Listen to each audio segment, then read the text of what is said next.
Se tem um vídeo que você precisa assistir hoje, é esse.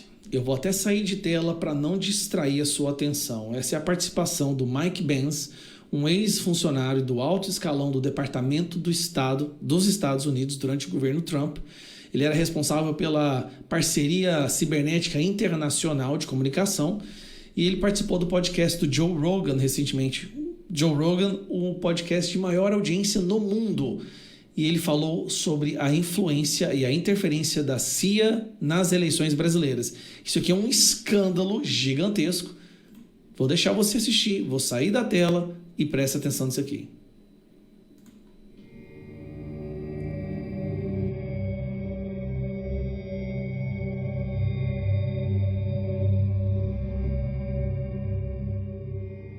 The DNC side of the economics until Ukraine in 2014. That was when there became a bipartisan consensus on the need to effectively go to war and launch this big energy sanctions operation against Russia. That's who's running that SEPS program. It's both sides of the political aisle, but both of them hate Trump. Both of them hate populists, whether it's the U.S.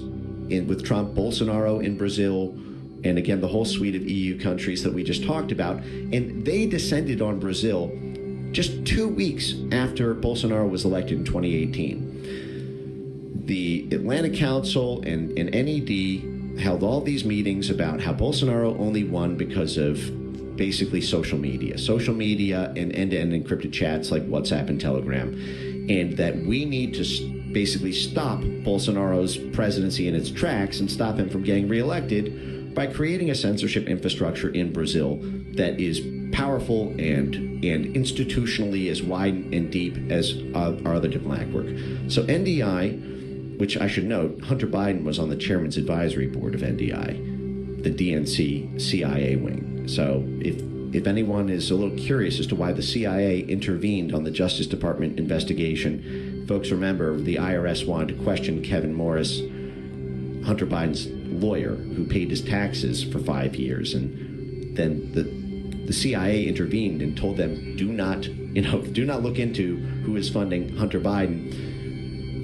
I find it curious that the CIA's DNC branch, Hunter Biden was on the chairman's advisory board, but so NDI sets up this sprawl of coalitions called D4D, Design for Democracy, and Design for Democracy, in tandem with this SEPS program, goes on to work with the censorship court, de Moraes, the censorship Voldemort on their TSE court, basically the election management and censorship body of their Supreme Court. This is the guy who has gone to war with Elon Musk. They help that censorship court set up a disinformation task force, and their own institutional assets get put on the advisory committee of the Brazilian censorship court to direct the censorship policies of the same institution that banned X from Brazil, that seized Starlink's assets. They worked with the universities, the FGV DAP, and other very significant Brazilian universities. They set up disinformation centers in there and got academic thought leadership published in Brazil about the need to pass anti-misinformation laws. Their own NDI fellows and operatives were publicly testifying to the Brazilian parliament on the need to pass these laws. They were publicly speaking to the prosecutors association groups in Brazil, telling them they need to prosecute misinformation on this. They were funding millions of dollars to Brazilian media institutions to promote internet censorship and to promote the banning effectively of any pro-Bolsonaro content on social media or on end-to-end encrypted chats. The USA then kicked in millions of dollars of funding to Internews, which is another U.S. government-funded media projection arm, to promote media literacy programs, information integrity programs, countering mis and disinformation programs in Brazil.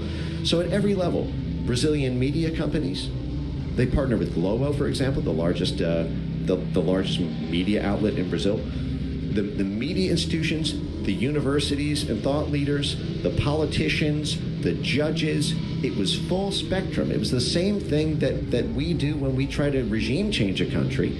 By the way, this is in USAID's charter. This is one of the reasons they're able to get away with this. In USAID's charter, it allows USAID to capacity build assets to do so-called judiciary reform, which means influencing the laws and the structure of the judges, and to be able to have our foreign aid money get laws passed or get structural changes made to the court system there. And this is what SEPS did. This State Department, CIA front censorship organization, they developed a strategy they called EMBs, election management bodies, which is basically focusing in on the court system of different countries they're in charge with adjudicating elections, in order to get them to grow a censorship capacity to censor the ability for people to question their elections.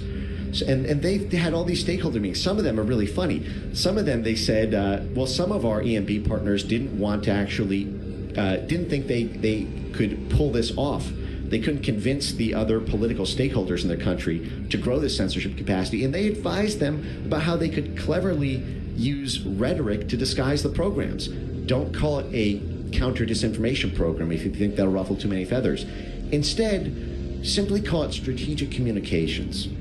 And because every government agency has some sort of public affairs branch, some sort of communications capacity. Simply say that this is for monitoring and engaging in strategic communications, and then you can mass flag the accounts of the U.S. State Department's political opponents they want to stop from winning the election. Jesus.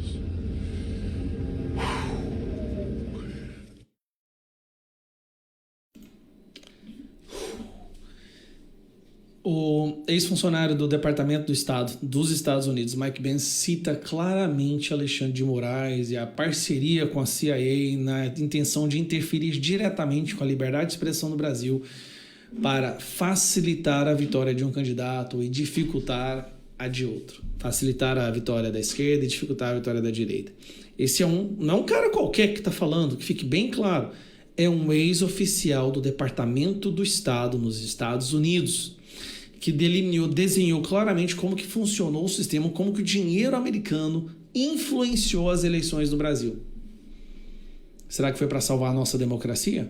Ele disse, 2 semanas depois da vitória do Bolsonaro, a CIA mandou um pessoal aqui. Gente, parece conspiração, eu sei.